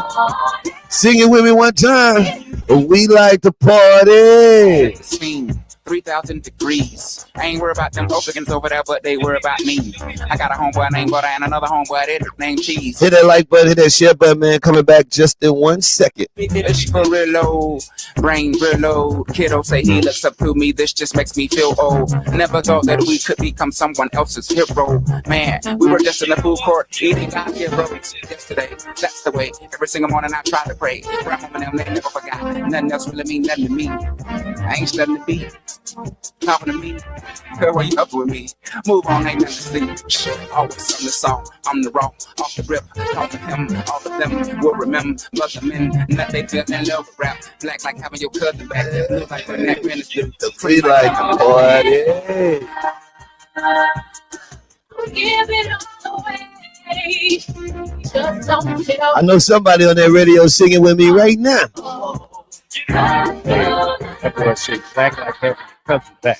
Man, I agree with three, man, every time I hear Andre 3000 verse, I be like, bro, I still say that song played international. International. Oh, Lord. Too soon. Don't do it. When I be DJing, sometimes I play this song, and then I mix this song with that international. That had to be one of the coldest, bro. That's a fire, man. I ran that mix this past weekend. That's a fire mix. It's rare you have songs where every artist verse on there is hitting. Yeah, that man. Beyonce killed them with that one too. Oh no, that was with that one. And then you never saw Andre on something with Beyonce, and it just was so perfect, man. Easy money, what up with it, baby? You know what I'm saying? It's so perfect, man. But yeah, you down, you something, bro. You down. I'm gonna tell you, Them Catholics are gonna come looking for you. I'm gonna tell you now. Leave them Catholics. They said Big Chief just now. Let's talk about something else. Yeah, that was a warning. They don't scare me now. They cut the cameras off. The lights start flickering. Father God, did I say something wrong? It is time to change the subject. But I'm still laughing when you said Miss Bueller, but it's gone. You do that in the Baptist church, everybody gone. Man, family gone. Miss Helen is out of there, bro. She would not be doing no. She is not working no more situations. Miss Helen to leave her church just because they made her let somebody sit in her seat. Oh yeah. On Sunday, somebody said, "You know what? In the Baptist churches, the same people have the same. They will leave their church, man. They leave their church over some crazy stuff in the Baptist church. But think about that, and they taking their whole family. Your grandmother had the same seat. It could be that second pew from the back. In the first seat, because she don't want people, she ain't gotta want to get up, you know what I'm saying, or whatever. Have that same seat for 30 years. Think about that when you go into certain Baptist churches. Them old people sit in the same spot for years. You ever notice that? You know what I'm saying? You know what pew to go to. You ain't even gonna go try to sit in that seat. Don't you do it. Don't you do it. If somebody sit in that seat, you know they're a visitor. and guess what? Miss Helen partner, Miss Dirty, she gonna tell him. She gonna come over there. Well, you gotta move over. You know what I'm saying? Can you scoot over? Oh, God bless you. Miss Bueller sit right there every Sunday. God bless you. They gonna call her Mother Bueller. Yeah, Mother Bueller. Oh yeah, she become mother after what, 20 years? You get the title of mother after 20? Yeah. You know, the Baptist church something, bro. One day we got to talk about that. The Baptist church something, man. I feel like I'm on one of them. What's the commercial when they be saying don't become your parents? Yeah. Is that progressive commercial? Yeah, is that progressive? Yeah, that's the progressive commercial. Progressive. I feel like I'm on a don't become your parents commercial. And I'm that guy that come there. Don't do that. Yeah, because I be doing that at church. I be feeling like I'm supposed to sit in my same seat. Bro, I am becoming my parents. Bro. I am like them people on the insurance commercial, bro. The same seat. And don't do like I be like that too on Sunday. I be like, why y'all sitting this one my family sit? And I used to get pinched a lot because I used to ask my great aunt and my grandmother, why y'all wearing big hats? Oh, that's the wrong thing to do, to disrespect the hat, man. I don't know. They were doing it for a lot of years. Yeah, them big hats, man. You just leave them hats alone. Leave them hats alone, man. That is what you don't mess with. You didn't have a grandmother if you didn't open that closet and had that box. That box with that hat in it. You ready to jump into some entertainment news? We'll wrap up on Wednesday with some entertainment news. What you want to talk about in entertainment news? You reported yesterday. Have you heard any updates on that Lil Jon case? His son was buried. I know they was buried. I saw something, man, that really it was deep. His son was buried in New Jersey. So I was wondering if the child was from New Jersey, because Queen Latifah, they got a picture of her holding Lil Jon, and he's crying because she spoke at the funeral. He's buried in New Jersey. Ooh, so Jesus Christ. So that means his son probably was living in New Jersey. So I never got the gist of where they found him at and what part of the area where they found him in the pond and but they do suspect foul play. I did do that, know that, because he could swim. You feel what I'm saying? So it's like they already buried him. Yeah, he's buried. That was quick. Yeah, that was quick. Unless he Muslim or something like that, unless they're Islam. But I don't think. Because normally, speaking of the black family, we take a little while to bury somebody. And then there's arguments. That was quick. Telling Judy, don't bring that potato salad. My condolences to. It was a sad video, man. I saw a picture of Queen Latifah holding. Bro, I can't even imagine my child. Well, I wouldn't wish that on nobody. That's why I tell people, when you look at a mother, a parent, you know what I'm saying, and they always wish that they go before their children. You know what I'm saying?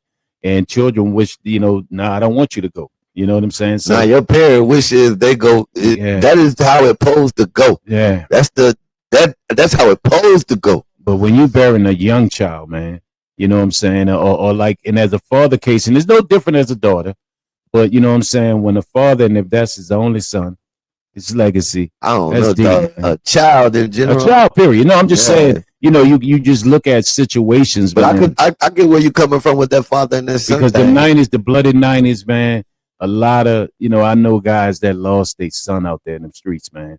So it's a rough thing, man. But that picture hurt me, man, because Queen Latifah, I was reading and she spoke at the burial, and when it was all over and everybody left, he was out. Lil Jon was out there by himself with they started dropping the dirt over the grave, and she was out there holding it. You know what I'm saying? That's and I really appreciate and salute her for being there in that way for him.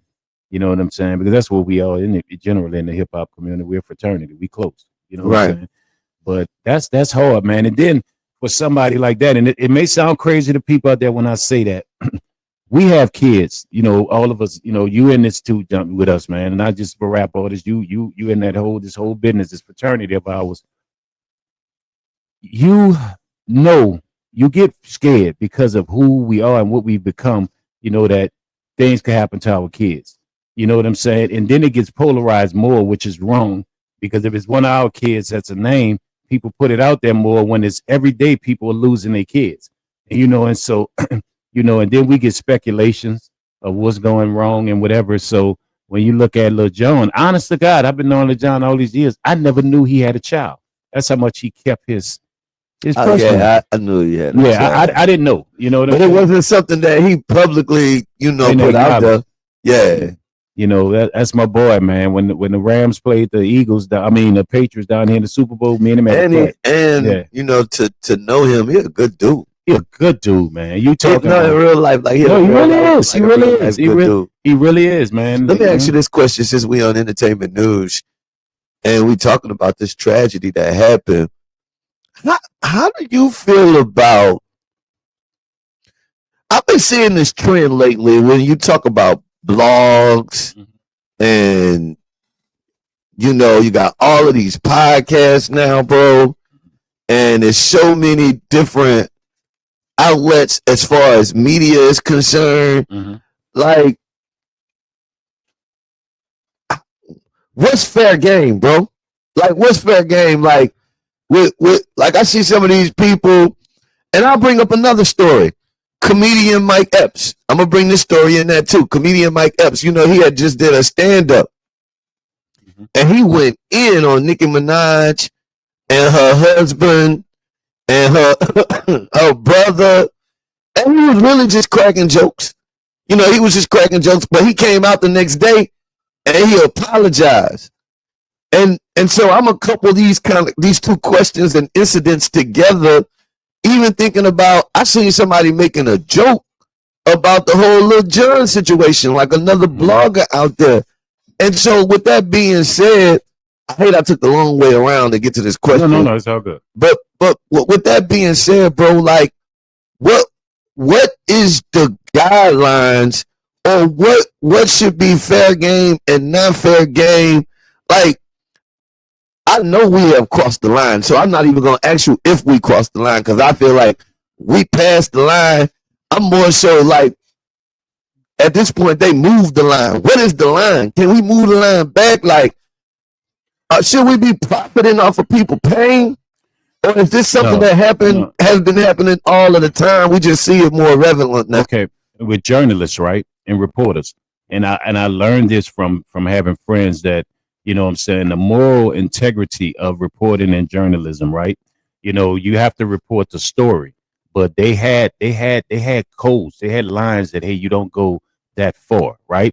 But you got to look at those are school journalists, with they used to be newspapers and everything else, right? But these journalists now, this the new age, this the new podcast, bloggers.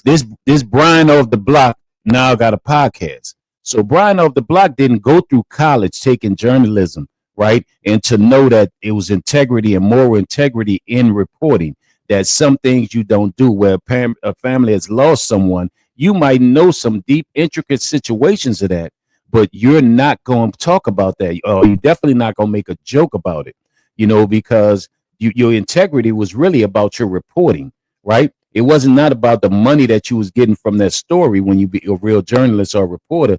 It was about making a piece that was just that piece during that situation, right? Not to maybe get an award or to be remembered for what you wrote. Now here, the difference is on social media is, no, I'm gonna say, and as you tell me about clickbait, right? I'm gonna say what I'm gonna say because I'm gonna get so many views and that check gonna be banging. So it's really about money.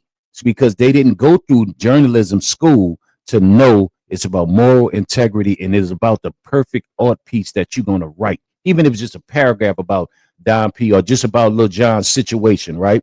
You know, you're gonna write something like, yes, he was an artist, a rapper, you know, blah blah blah, that was known for this and that, you know, but his pain and his family, everything came to reality. And you write that piece with so much moral integrity, you know what I'm saying? Because you want the accolades from that piece and you want to report it with respect. You learn that in journalism school. But these blog podcasts and bloggers, they didn't learn any of that. They just learned how to let me get on this mic and I'm gonna talk and I'll be able to share it and then put the right title on it to do clickbait. So, you know, and that's the thing about it. You know what I'm saying? And somebody say, yeah, shout out to good dude. People ain't getting punched in. You're right. You know what I'm saying? But then, yeah, we had that conversation multiple times. It's a couple of people me and Don want to go ahead on and put them hands on, but we gonna have moral integrity. You know what I'm saying? But no, that's true though, and that's right. But I think when you look at the difference of journalism and reporting, which they all doing, right? I don't even know if we call what people doing nowadays journalism and reporting. I don't know if we call it that. No, we don't call it. No, we don't call it that. But if you look at it overall, that's really what it is. It's different forms and levels. But the difference is they're not doing. They just running their mouth. You know what I'm saying? And then they're doing it for a check, and they're doing it like Glorilla sister Brewe, right? Perfect example. And you're looking at the fact. She making money for saying anything. She was screaming about $2,500, and once she got the money from Tory Lanez and several other people that took advantage, said, "Come on my show, we gonna." So they want the views too, right? Yeah, they want the views. She takes and go buy a $3,200 lucky charm chain. You know what I'm saying? Now you was just talking about you couldn't eat and everything else. You need $2,500. But that's perfect because people don't have moral integrity. She said her sister's name and became an overnight celebrity. And then Gorilla brings the mama into it. Then she go at her mama and her daddy. But just because she said her sister's name, exactly, she became an overnight celebrity. She is getting paid money when they're down her sister and her mother. Like, let's say I got a restaurant. Because she had so much overnight fame, this is what happened. People with businesses, restaurants, and all of this stuff, they are giving her money and food for her to continue disrespecting her mother, her father, and her sister, right? And a lot of people, and know what Glorilla did say. She said, "You should have been saying my name if that's what you were going to do, but leave my mom and dad out of it." Right. And so, but that just tell you the difference of journalism and reporting. So now this lady is getting paid. She has absolutely no talent. And to be honest with you, say the real thing. Education. The education is super terrible, man. And I would not make an excuse, but at the same time, where the grace come in is just like, I don't know. I don't know if we the problem. Like, I think the audience is the problem. Yeah, because I'm not blaming the people, the audience. We invest in that. You said it. You said it a while ago. You don't know what you said. You don't remember what you said? You said, bro, I'm not going to engage in that mess stuff. Mess do sales. You know what I'm saying? And mess was that negativity was mess. And so she knows, all of them know, if I can't make it rapping, I can't make it singing, I can't make it period. I know what I can do. I know something about Don P. I could do mess. Don P was going to Big D's Donuts and you know, and he had a plastic bag in his pocket and he was stealing donuts. I know this, and Don P is big. So guess what I'm going to tell him? And now you own it. Like good dudes, bad dudes say, you know, the journalism part, you know what I'm saying, is for rage bait, clout chasing, is straight disrespect. And that's the way to get on. A person that's working. That's what I'm sitting there thinking. That's what I'm sitting there thinking. I'm like, the way. You know something? Anybody that want to get on, you know something. if you go and say something about somebody that's successful and you keep on saying it and you say it loud enough, you could get on. Dude, I know. I feel like us, the public, we need to stop that trend. We need to stop supporting that. We supposed to be on the level of like us as the people supposed to be like, all right, if you supporting that, we not supporting you. But you know what? Because it only make the whole culture be worse. It does, and especially I'm gonna keep it 100. It's always our people, and as black people, we fighting up a stereotype as it is. We fighting a stereotype, you know what I'm saying? Even though we control, we be the main blogs. Yeah, and it's like, us. Our blogs is the main ones that tear us down. I saw a video by a young black lady, right? And she was talking about black women and black men. She said, black women are the only ones to talk bad about black men. You never see a white lady talking about a white man. You never see a Chinese lady, Asian lady talking about an Asian man, and so on and so on, right? You'll never really see them being like, these Asian men ain't. Yeah, and look, he's not doing this thing. But you know, but when you look at this day and age, everybody wants to be famous because their life, you know, it's not right now in the black culture, working a 9 to 5, you know, got a roof over your head, doing well, got your that ain't good enough. That ain't good enough. People gonna be like, you a failure. Cause you know where it starts. But you know where you ain't doing it. You ain't here. You know where it started. Real talk, man. We live in a day and age where just because you work a regular job, it's not good you enough. Take care of your family, and they gonna call you a failure, cuz. And lame. You know, and when you really think about this, and we really celebrating the dude who is sitting at home, probably in his pajamas. You get what I'm saying, and just sitting here and screaming about everything. But you know who fault it is? And I'm gonna say this, man. Who?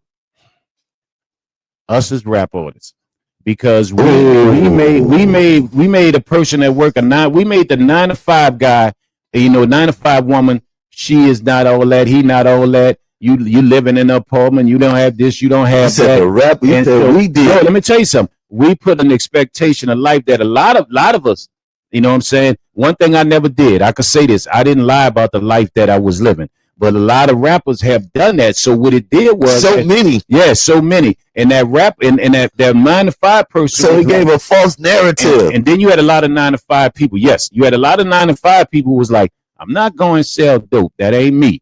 To get on and get rich. And then comes social media. Aha. So Breakfast Club and them, they talking and they telling stories, they having fun, they nosy, they and then I know something about Don P. I know something about Serve. I know something about Good Dude, Bad Man. I know, and people know these people. So guess what I'm gonna do? And then you got blogs that all they want is mess. So I'm gonna come out and say, Don, Serve, Bad Man, I'm sorry I got to do this to y'all. You know what? Don owed me $10. We went to the gas station and I put some gas in his car. Even though Don took me to Atlanta, which $10 don't hold it, but he could have gave me $20. He could have bought me something to eat from Big D's Donuts before we left. And guess what? They got people out there that don't like Don secretly that got a blog.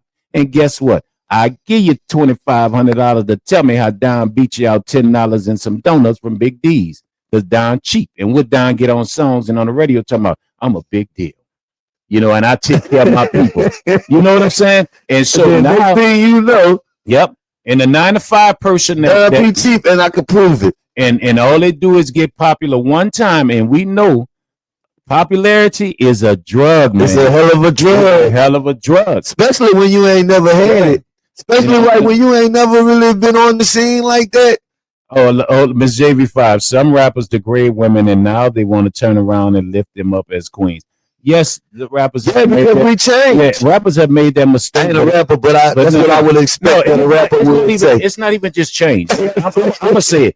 I'm not a rapper, but I would assume that's what a rapper would say. It's not even just change. Of course, I'm not doing the same thing I was doing 10 years ago. And that's what. That's stupid. If you think I'm still gonna be doing the same thing that I was doing 10 years ago, and it's another thing. How was I able to be popular singing them songs? Because guess who was dancing to them and shaking to them and repeating them? The same women you was degrading. Yeah, and guess what? And the same people who complain about it, they know the words to the song. Because if right now, will you really see, and that's what I said that I just said the audience, we the audience, whoever the audience is, whether it's me or whoever the audience is, we have ourselves to blame for the stuff that we have indulged in. Because I always tell people, rappers did not become popular. No, because if the stuff don't sell, then the people who put it out wouldn't keep putting it out. But see, the only reason that they keep putting it out is because it sells. Yeah, and then also because the consumer still, the consumer buying it. That's what I'm saying. They're buying it. Because they keep on buying it. They're going to keep on putting it out. And me and you do a song, say, bend over and grab an apple, right? You see what I'm saying? Now, how many, and if that song got a beat, and one of them do that grab over, one person might bend over and grab an apple. That's the name of the song that we did. And they get about 2,000 views. Now you're going to have 2,000 people bending over getting apples. Right. You feel what I'm saying? Because they want to be what? Famous. They want to be famous. Attention. I could bend over and get the apple better than her. With no hands. No hands. And dip with it. And you know what I'm saying? So, it works in, because it goes with the fact that in this day in life right now, just making it in life and making it the right way ain't good enough. Ain't good enough. It ain't good enough. You're a failure. You look at him like, man, this dude, he take care of his family. He you know what I'm saying? They own their house. Yeah. They own 2 cars. And what they say, I drive cars like a rapper. Why is you comparing? Okay, you got a Benz and you did it right. You didn't disrespect nobody on the song. You didn't shoot at nobody. You didn't do Man, we live in a day and age where they got people that is way less stable, but they look like they got it going on, that is tearing down people who did everything right. Yeah. They went to college. They got their degree. They got their masters. They got their, you feel what I'm saying? Yeah. They got a boy and a girl. You go to church. And it's just not rap artists. It's regular people doing that. They done did their thing, right? They did what they supposed to do, and there's somebody out there that is way unaccomplished. They ain't accomplished a damn thing in their whole entire life. Trip you out. I'm talking about they have been a failure in everything in their whole life. Ain't win at nothing. They ain't won a damn thing. I had a guy, and they out here talking about somebody that has done the right thing. Bro, I had a guy, and I think that is crazy. I had a guy walk up to me, and we cool. He sits down and tell me, he would walk straight up. My house in Houston bigger than P House. Yeah, my house is bigger than P House. I said, which one and in what state? And he was like, oh, you got to go there. So when I see him again later, I got one in Houston, got one in New Orleans serving, I got one in Atlanta. I say, are you renting them out and doing anything like? Nah, that's whenever I go there. So you got 3 houses, extra bills. So you could show that you realer than a rap artist, right? And it go coincide where rap artists will get things like that to show y'all, hey, I'd have made it. Because a lot of times when people don't get us as rappers, a lot of times we want the acceptance of those out there. You know what I'm saying? To say I'd have made it. So this call because you just brought up another point. We gotta get ready to get out of here shortly.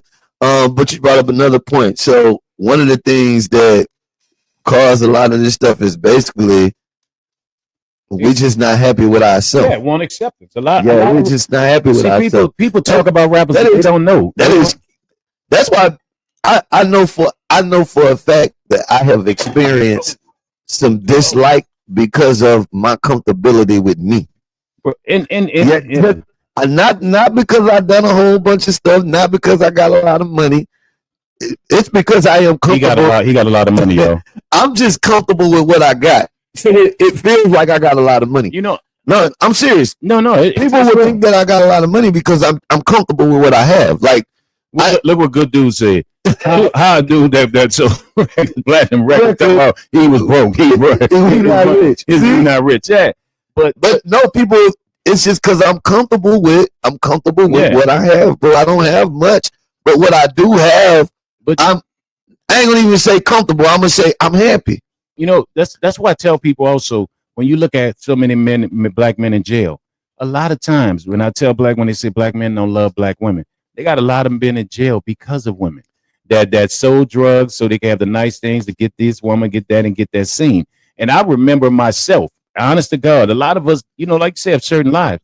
And I couldn't wait to the Bayou Classic when I got my first car, which is my Corvette. So you could go show them people. I rode up. I spent the gas tank every night riding up and down because I wanted to say, I did it. Remember y'all that doubted me and laughed at me? I did it. And the status of did it is not saying, okay, you know, I'm doing, because I was too young to understand that, okay, he went bought these homes for single women. I didn't do that till later when I started maturing, you know, to use what I had to better my community. But at that time, it was like, I'm going to show you. Y'all laughed at me. You laughed at me when I was rapping, told me, shut up. But now I'm riding out. And you're like, really? You could have just been confident in yourself. You could have just been happy. You didn't even really need that validation from the people. But that's the way we were raised also as black people. You know what I'm saying? Like, okay, like Biggie said, you're nobody till somebody kills you. You know what I'm saying? How deep that goes. And the validation where I should have, because my mother was always like, you smart, you're intelligent, you're doing your thing, you the baby, you take care of everything. That should have been great enough validation. Yeah, you should have supposed to be good. But we grew up in the age of the drug dealer. But I wanted to show you. Yeah, I did a lot of that too. We grew up in the age of the drug dealer. I don't remember. I'm gonna share this part, and then we're gonna get out at the 15. I'm gonna maybe the 20. But I'm gonna share this part. I remember I was watching. I think it was Les Miles. Maybe not Les. What's the motivational speaker? Les Brown is who I'm thinking about. I said the football coach. I'm thinking about the motivational speaker, the motivational speaker, Les Brown, and I was listening to him. I had went through this period where I was listening to him every morning. Every morning, you feel what I'm saying? I was listening to him. Yeah, and he said something that was so. He said something that was so profound, and he said, How many accomplishments did you achieve just because it was a positive accomplishment, but it came from a negative space? Meaning, how many accomplishments you achieved just to prove to somebody something? That's deep, bro. Like how many accomplishments you achieved that really was based on? I'm gonna show them. Yeah. I'm gonna show, boy, when I get my money right, ooh, I'm gonna give it to them.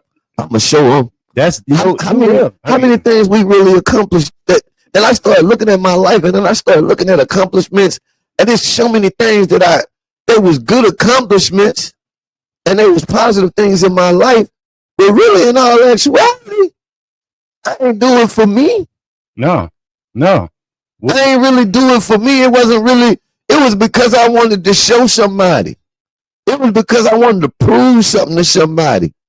And he started talking about real success is when you could be successful and you don't even need the validation from nobody. It's self-success. Yeah. Self-happiness. Like when you could feel accomplished within yourself.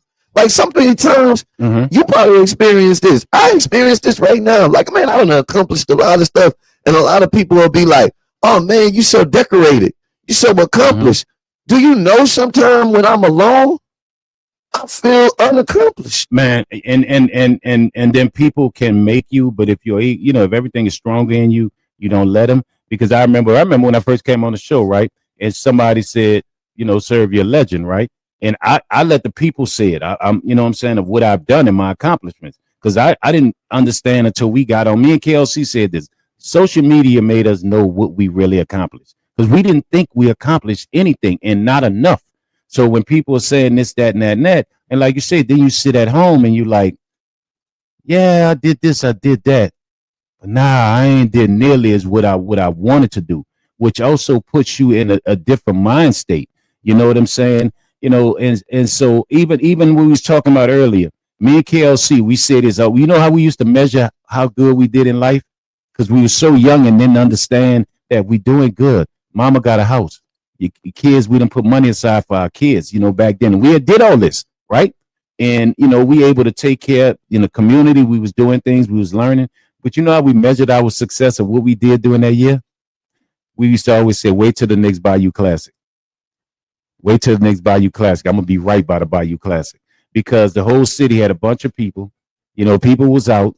We knew, okay, our money was going to be right. We was going to be riding around in the cars and all that such superficial stuff because we just want to. Man, there's somebody right now saying I'm gonna shine on them on Mardi Gras. On Mardi Gras, on Essence. You know what I'm saying? When Mardi Gras come, I'm about to give it to him. I got these outfits ready. Bro, we balanced out with yeah, you're right.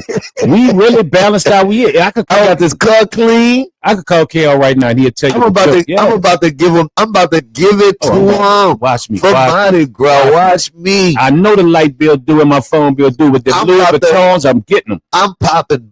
Don't trip. The lights might go off. Don't trip. We're going to get an extension because I got to look nice for Mardi Gras. I am so glad God is working on me. Yeah. I mean, I'm serious. And I'm not even trying to put people down that do that because I did it. You feel what I'm saying?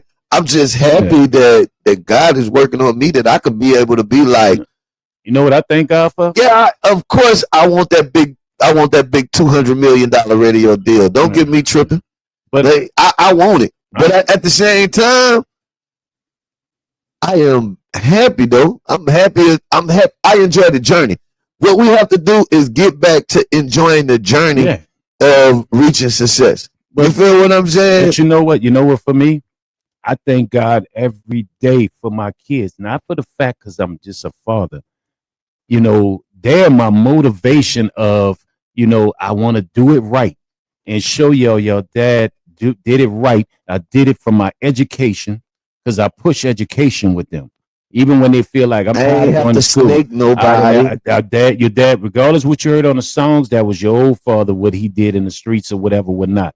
And I'm embarrassed about what I've done in the past, you know, but I want to show you why I'm the man I am today, because it was education, it was God's work, and I want them to see that. And then they also motivate me to the point where, you know, even my kids always say, Dad, you're a good dad. And that's all I want from them. You know what I'm saying? But what I like to show them, like, oh, y'all ain't seeing nothing, because I want them to reach highs. Because you know who said it real quick? He said it. I forgot his name. He said, you know, a dad is the only individual and human in his life that want his son to be better than him. Most of the time, most men don't want no one else to be better than them. That's one of your favorites right there. Yeah. You always bring that one because up. But that's true. It's a good one though. It's true, because if you what I'm doing in this life to show my son, I want him to say, oh, my dad did it, but Dad, watch what I do. Because I want him to say, I want him to want me to say, I'm proud of you, even though I tell him that every day. But I want him to say, okay, this is the level, and this is the level I'm giving him. This is the level of life. I'm doing it right. I'm keeping God here, and I'm working hard. I want you to see that this is what it comes in his life. And I think my kids has been that great motivation factor for me. You know what I'm saying? And I think, and it has been leveling too. You know what I'm saying? Of how I changed now. Perfect way to wrap things up on a winning Wednesday. I couldn't have said it better myself. Give it up for my main man, Mr. Servon. Great show, great conversation, great topics, man. Shouts out to my Brewe crew.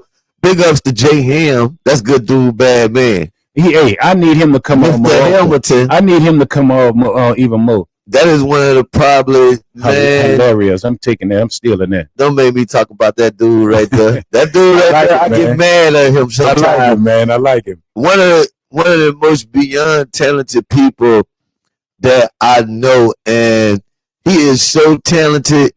I only get mad at him because I feel like he could expand on his talent so much, like. But you know, don't New Orleans have so many of those people? I don't even think you understand how talented this dude is. I believe it. And I could just kick him in his behind. I could believe it, bro. Because I just want to push him to use his talent. Don't that drive you when you know somebody that's just, and we've seen what we've seen, and you know somebody like if I could get him to believe how great I believe he is, I can make $1 million off of him, bro. But I'm gonna tell you, and he's from here, New Orleans, correct? Born and raised, bro. New Orleans, born and raised. I get mad about it. New Orleans have some of the most. When you see people out there that's successful at something, and you could sit down in New Orleans and count about 30 people, that man, they was good at that. Why they didn't go get it? Or let me go push them. You know what I'm saying? Not saying he didn't go get it, but it's like you sit back and say, bro, you're doing better than with this individual out here who's a 7-figure individual in the whole world. You know you can make this happen. And New Orleans have a lot of those people, man. New Orleans has some of the funniest people. You get what I'm saying? So, oh yeah, Miss JB5, we talked about the election on Monday. I was surprised he didn't get in either. Yeah. But OG sitting there, Bartholomew, I ain't gonna lie, that was gonna be a tough one for the youngster. But he got another shot at it. He another shot at it. He young. He'll get back in there. But but definitely, man, everybody that's you guys are so take that as encouragement, J Ham, man. I just man, stay working, stay encouraged, stay blessed, man. And if people don't notice, I notice your talent. Definitely, so man. Please take my advice and use it to the fullest. And he got to understand. Please understand, my bro. You're the dream. What we did at No Limit, it wasn't just about us getting on. We wanted to show people in New Orleans, like, man, we need y'all to bum rush this. We the most talented, beautiful city out here. So, brother, please go do what you supposed to do, man. You the dream. We did what we did, but it was about giving the blueprint for y'all to come do it. So we could take over this industry in every way possible, man. So, definitely, man, do your thing, man. Do your thing. If Don bragging on you, do your thing, man. Please. Oh, man, dude, too talented. I tell you. I could go on and on. All right, man. Look, I'm about to get ready. I got to go to the food truck. Yeah, you ready? We got to get ready to get up out of here. I'm gonna leave y'all with a little of this, man. This a little bit of J.M. work right here. This is a little bit of his work right here. I thought you about to play Lean on Me. Shout out to our producer, J Ham, do Batman. What's up, bro? It's your man, J Ham, aka Mr. Hammers. Hold up, wait a minute. He better never call my house and my wife answer with that voice. Oh no. Don't even speak to me in public. That boy good. He said, that boy nice. Hey, man, I'm going to leave y'all with this song. I got to get out of here. Hey, man, shouts out to my homie Khalees out of ATL, bro. I appreciate you just been supporting me all of these years and having my back like you do. It don't get no better than that. Shook me, Khalees. Man, we got years, dog. Years in the game, man. Years in the game. We really been putting it down. World Bar days. Hey, I gotta get out of here. Bring the World Bar up, man. Because that was a good time. That was an era. That was a good time. That was an era right there. Bring back old ATL, somebody. The World Bar. Bring back old ATL. That's where I start drinking my red stripes at too. Oh man. Oh yeah, EJ Jones hit me up, man, for the interview. Oh really? I'm gonna see if we can get that plaque, man. This one called Gas Station Love. I'm gonna take y'all out with this one, man. We gotta get ready to get out of here. Tomorrow, Muses. Shouts out to D's Donuts, Food Symphony, SG of Louisiana. Just to name a few. Oh, 105.9 the Bayou. Oh, the Breeze. Friday. No, I do it down way. 105.9 the Breeze. Oh, shout out that boat, man, that we went to. Everybody was so sweet. Johnny B's, baby. Good people over there, man.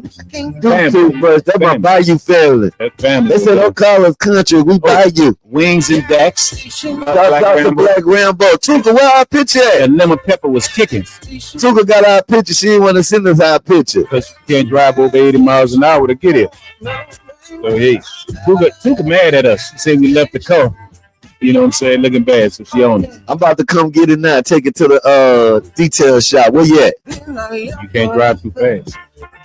Station Love. Go get me. Gas station. I think you the one making that song. You gonna make that song pop around the city. I know. Yeah. Get ready, Big Chief coming up later. The judge gonna be tapping in. My name. Have to go, right? Hey, do what we came to do. I'm about to go. I just wanted to hear this song. Oh yeah, I put this on YouTube, man. It'll go on YouTube. Should be on there by tomorrow. I know a lot of people been fussing at me about putting these shows up. And thank you, S. Muhammad, for all the info and the things you've been sending me. Oh yeah, and Muhammad been sending some dope. I'm learning some stuff, man. I did not know. Keep it up. I keep it up. I love learning. Thank you, S. Muhammad. I appreciate you. I